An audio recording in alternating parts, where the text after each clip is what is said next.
ነቢዩላህ ኢብራሂም ከዓባን በመገንባት ላይ ያሉ አንድ ኮርነር ላይ ድንጋይ አነሳቸው። ፈለጉ፣ አጡት። እንዴት ያስቀምጡ? አላህ ከሰማይ ሐጀረል አስወድን አመጣላቸው። ነጭ እንደ ወተት እንደ አልማዝ የሚያንጸባርቅ።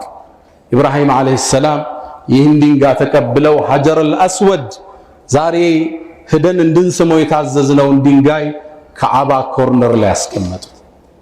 ሐጀረል አስወድ ይላሉ ነቢዩ አለይሂ ሰላቱ ወሰላም ከጀነት ሲወርድ አይን የሚወጋ ነጭ ነበር ይላሉ።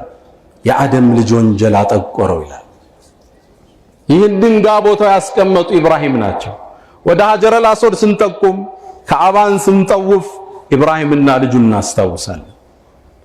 ልክ ጠዋፍ አድርገን ጨርሰን 2 ረክዓ እንሰግዳለን። መቃም ኢብራሂም የኢብራሂም መቆሚያ የሚባል ቦታ አለ። አሁን ድረስ የእግራቸው ፋና አልጠፋም የሚባልለት እሱ ጀርባ ሄደን እንቆማለን። በቁርአን ታዘናል።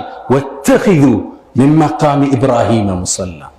ኢብራሂምም ይቆምበት ከነበረበት ቦታ ላይ ሶላትን አድርጓል። አላህ ኢብራሂም ይቆሙበት ድንጋይ ምንድነው? አዎ ከዓባ ሲታነጽ የከዓባ ዲዛይን እንዳይበላሽ አርክቴክቱን ያዩበት የነበረ አንድ ድንጋይ ነበር። እሱ ቦታ ላይ ቁመው የኢስላምን ግንብ ይመለከቱበት የነበረው የኡማውን ኮርነር ያስተውሉበት የነበረ ቦታ ላይ እንድንሰግድ ታዘዘ። በእስልምና መንገድ የዚህን ዲን አጥር መጠበቅ ያለውን ዋጋ ሊያሳየን ቁመው ያማተሩበትን ቦታ ከጀርባው እንድንሰግድ አላህ አዘዘ። ከዛ ጀርባ ስንሰግድ ኢብራሂምን አለይሂ ሰላም እናስታውሳለን። ከዛ ወረድ ብለን ቀጥታ ዑምራ ስናደርግ 2 ረክዓ ሰግደን ወደ ሰዕይ ነው የምንሄደው። ሶፋና መርዋ ኢነ ሶፋ ወልመርወተ ሚን ሸዓኢሪላህ 7 ደርሰን እንመለሳለን። ይህ ሴት መጣ። ታሪኩ አሁንም ከዚህ ትልቅ ቤተሰብ ጋር እየያዘ ያኔ መካ ምድረ በዳ ያለች ውሃ የለ ዛፍ የለ ድርቅ ያለ በረሃ ሆና ያለ ኢብራሂምን አላህ ሐጀርን ይዘህድ አላቸው። እስማኤልን ገና እንደወለደች ነው ይዛው ሄደች። ጥርር ባለው በረሃ ላይ ኢብራሂም አስቀምጦ ተመለሰ። ዞር ስትል ወፍ የለም። ደነገጠች። ኢብራሂም ለማን ነው የምትሆን አለችው። መልስ የለም። 3 ጠየቀችው። መልስ የለም። አላሁ አመረከ ቢሃዛ ይሄን እንድታረግ ያዘዘ አላህ ነው አለችው። ኢብራሂም መልስ አልሰጡም። ባንገታቸው አዋሏት። ኢዘን አለች እዚህ በረሃ ላይ ሆነን እንዲህ ከሆነ ለን ይضيعنا አላህ ይጥለንም አለች። ብቻዋን ቁጭ አለች። ልጇን ማጥባት ጀመረች። ጡቷ ደረቀ። የያዘችው ምግብ አለቀ። ውሃው አለቀ። ሞት ፊት ለፊቷ ተጋፈጣት።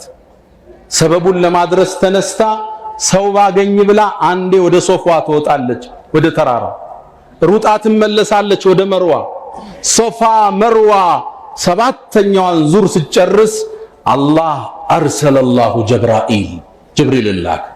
ሰበቡን ጨርሳለች። ከልጇ ጥግ ቁሟል። ከርቀት ስታይ እንግዳ የሆነ ነገር ልጇ አናት ላይ ቁሟል። ደንግጣ መጣች እየሮጠች። ስታየው ጅብሪል ነው። መን አንቲ አንቺ ማነሽ አለ።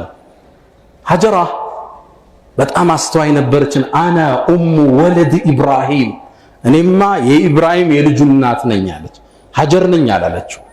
ኢብራሂምን የሰማይ ነዋሪ ያውቁታል። ሰዓት ላይ ሲገባ ያውቁታል። ኢብራሂም ለዲኑ ተፍ ተፍ ሲል ያውቁታል። እኔ የኢብራሂም የልጁ እናት ነኝ አለች። ኢላ መን ተረከኩማ ለማን ተዋችሁ አላት ጅብሪል። ለአላህ ተወን አለችው። ጅብሪል መለሰ ተረከኩማ ኢላ ካፊን ወደሚበቃችሁ ጌታ ነው የተዋችሁ። አፈሩን ማስማስ አደረገው። ውሃ ወጣ። ዘምዘም ውሃ ዛሬ ነቢዩላህ